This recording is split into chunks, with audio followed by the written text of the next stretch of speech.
Good morning, everyone, and thank you for taking the time to be here today. My name is Rebecca, and most of you know me as one of the Year 8 teachers at this school. I want to talk about a topic that I believe is fundamental to the future of our school, and that is inclusive education. Today, I'll be sharing my thoughts on where our school is currently at in terms of inclusivity and where I believe we need to go to move forward in a positive direction. To help illustrate my reasoning, I'll be using the recent enrolment of a new family at our school as a case study. This will provide some real insight into the opportunities and challenges that inclusive education presents and why it's such a complex yet vital issue for us to address. I would like to start with a brief look at the history of human rights as a fundamental movement in shaping modern education and society for those with disabilities. In many countries before World War II, people with physical, mental, and developmental disabilities were subjected to forced sterilisation and abuse. It reflected the growing influence of eugenics, which viewed disability as something to be controlled or eliminated. During World War II, these ideas were explored in horrific ways through the Nazi Action T4 program. Under this program, thousands of people with disabilities and impairments were subjected to torture, abuse, sterilisation, and often death. This period was catastrophic, not only for individuals with disabilities, but for families and communities. It was in the aftermath of this devastation that the Universal Declaration of Human Rights was created and adopted by the United Nations General Assembly on December 10, 1948. This document became fundamental for recognising dignity and rights as fundamental to all people. Several articles are particularly important when we think about disability. You can read those on the board. The fight for equality in education did not stop there. In 1954, the landmark Brown versus Board of Education case in the United States found it unconstitutional to separate children based on race in public schools. While this case was about racial segregation, it set an important legal precedent for the rights of other groups considered lesser, including people with disabilities. Another milestone came in 1975 with the introduction of the Education for All Handicapped Children Act in the United States. This guaranteed children with disabilities access to public education. Before this, many children were simply denied the chance to go to school or to learn alongside their peers. On the global stage, further progress came in 1994 with the release of the Salamanca Statement from the World Conference on Special Needs Education. This reaffirmed the rights of all individuals to education, but importantly, it emphasised that education should be inclusive. Together, these milestones show a clear trajectory. We have moved from exclusion and segregation to legal recognition of equality, and finally towards a global commitment to inclusion in education as a human right. This global change set the stage, but here in Australia, the journey of rights for individuals with disability had its own milestones. When we look at the history of inclusive education in Australia, you can really see how much things have changed over time. It hasn't been a smooth journey, but we've moved from a time of outright exclusion through segregation, and now the aim is to move to a more inclusive model. In the period before the 1860s, people with disabilities were treated as though they were somehow lesser than others. They were excluded from education and work and had very few opportunities to live what would be considered a meaningful life. This is a clear example of othering, seeing people as fundamentally different or even inferior, which made it easier to justify keeping them out of mainstream society. The shift came in 1901 when the government introduced the invalid pension for people unable to work due to age or disability. This gave people with disabilities some financial independence and for the first time will recognise them as members of our society. Education followed a similar path. In 1860, Thomas Paterson founded the first special school for deaf and blind children. While a step forward, it enforced segregation into the schooling system. More and more special schools were established over time, with 416 reported in 2011. These institutions often act as gatekeeping structures, providing education but keeping students with disabilities apart from their peers in mainstream settings. After World War I, many soldiers returned with impairments from injuries. The government funded special rehabilitation programs which began to challenge the dominance of institutionalisation.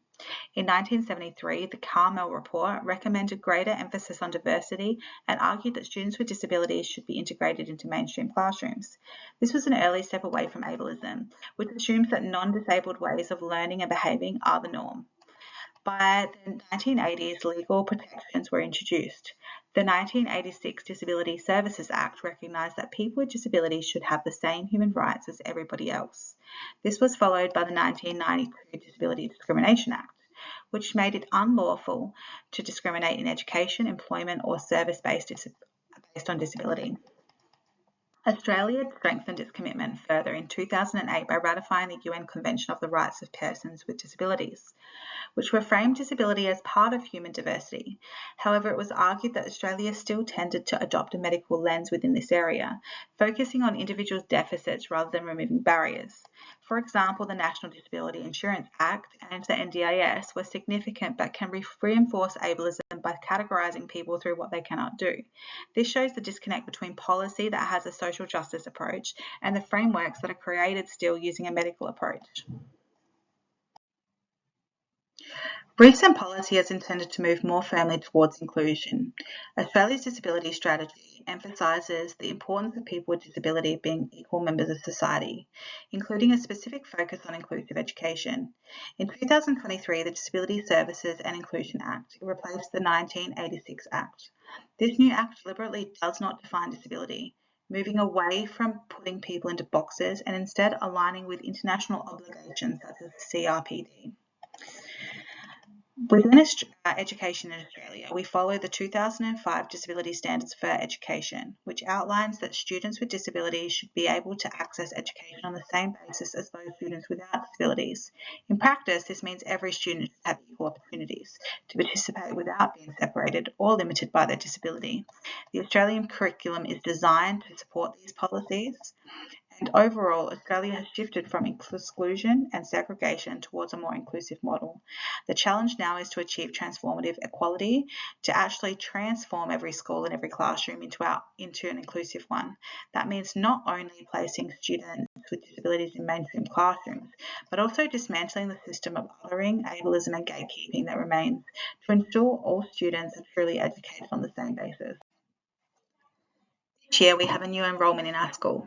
This family has 3 children, Elena in year 10 and twins Giorgio and Luca in year 8. Luca has autism spectrum disorder level 2 and has been selected to be taught in our school's special unit. After a conversation with the parents who can't understand why their children need to be split up, I believe it would be best to keep Luca in mainstream classes, which I believe I am capable of doing. Firstly, it's important to clarify what it means for Luca to have a diagnosis of autism spectrum disorder level 2. A diagnosis of autism needs to be made by a clinician using a Diagnostic and Statistical Manual of Mental Disorders, or the DSM-5. This manual outlines the specific criteria or symptoms that must be present before a diagnosis can be made. Autism spectrum disorder, or ASD, is part of a group of neurodevelopmental disorders. These conditions begin in early childhood and are characterised by differences in how the brain processes information, impacting functioning across different domains, including personal, social, academic, and/or occupational areas. Individuals experience individual impacts, some specific, such as executive functioning, with others broader, such as social skills or a limited intellectual ability. There is a need for the presence of both symptoms and an impairment to make a diagnosis viable. According to the DSM, there are several diagnostic criteria. As you can see on the board, the main hurdles for students like Luca are in the areas of communication and either restrictive or repetitive behaviours. The DSM-5 also describes 3 levels of autism, determined by amount of support needed. Level 3 requires a very substantial support. Level 1 requires only a small amount of support, while Level 2 falls in the middle, requiring a substantial amount of support. This is where Luca is at. Luca is a Year 8 student, which means collaboration plays a role in curriculum through general capabilities and through various subjects. At Year 8, students are often engaged in big picture thinking and trying to build metacognitive skills. Relying on detail-focused thinking and having challenges using executive functioning could impact disability in these areas. Year 8 is a time where teenagers are going through puberty, developing new friendships while old friendships may change. Socially and emotionally, this is a time for growth, independence, and identity formation, hormonal changes, and rapid brain development. Research indicates that those with autism have similar experiences throughout this period. Luca may struggle to emotionally regulate and may need additional assistance with this. Luca may struggle with change to routine, and he may experience distress or difficulty when shifting attention, such as when changing tasks in a classroom or between lesson periods. He may use short, functional sentences rather than engaging in longer conversation, or he may struggle to stay on topic. He may also find it challenging to read or use nonverbal communication, such as gestures, tones, or facial expressions. Students with autism spectrum disorder often have different and unique needs. This means I will need to work closely with Luca and his family to make sure his specific needs are met. Today, though, I would like to talk more generally about some of the barriers that students with ASD face at this age and the kind of strategies that have been shown to help. Some evidence-based strategies to help Luca include priming, which has been shown to be effective where assessments or key topic material is provided in advance so students can become familiar with the content. Video priming has also helped with transitions with both parents and teachers reporting positive outcomes. Similarly, video modelling through either self-modelling or peer modelling has been found to support social academic skill development. Peer support is another powerful strategy which is described as a class-wide peer tutoring and peer-assisted learning system that improves both academic and social outcomes. It has been shown that peer support arrangements in secondary classrooms benefit not only students with ASD but also their peers who gain confidence and academic skills through the process. This approach has also reduced stigma and built a more inclusive culture.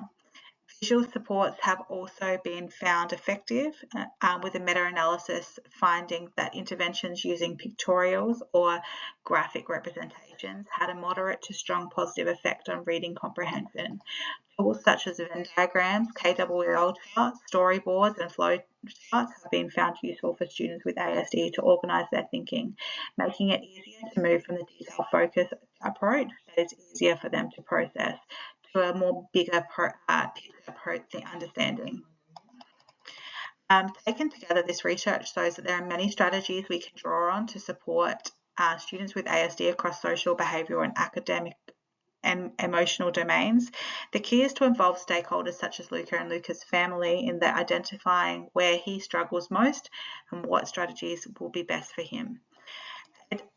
Teachers reported positive attitudes to using UDL for planning, noting it helped reduce educational barriers, and using the process of differentiation to help students meet their educational goals.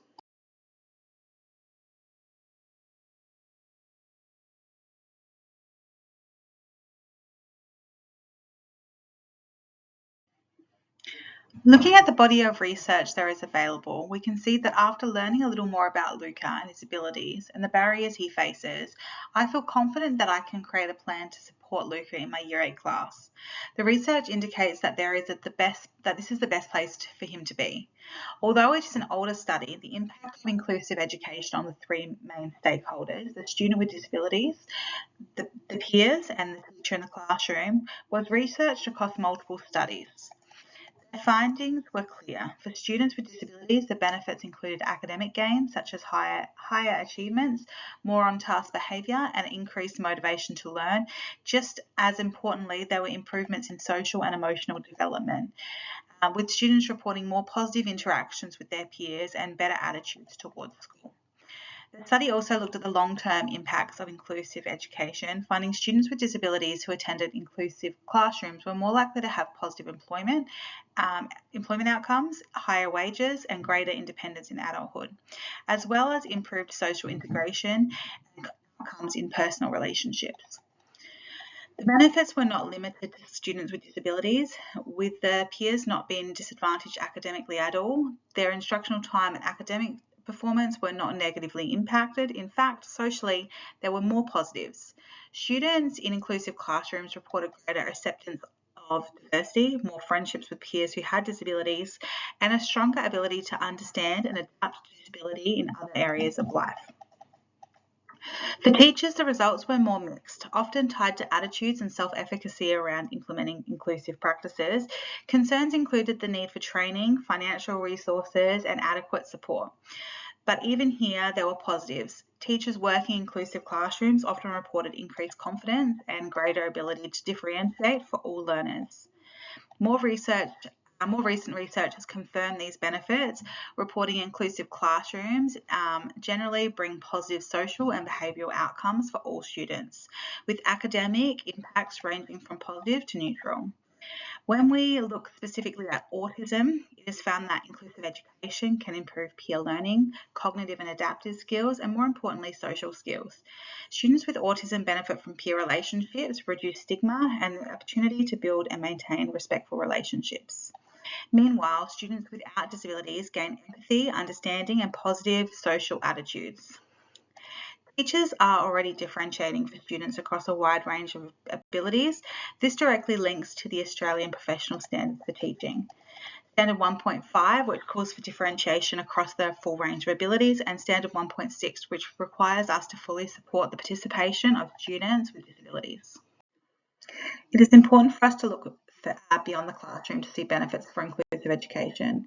Stakeholders such as his siblings, Georgia and Eliana, but also allied health professionals and the wider community as a whole benefit from inclusivity.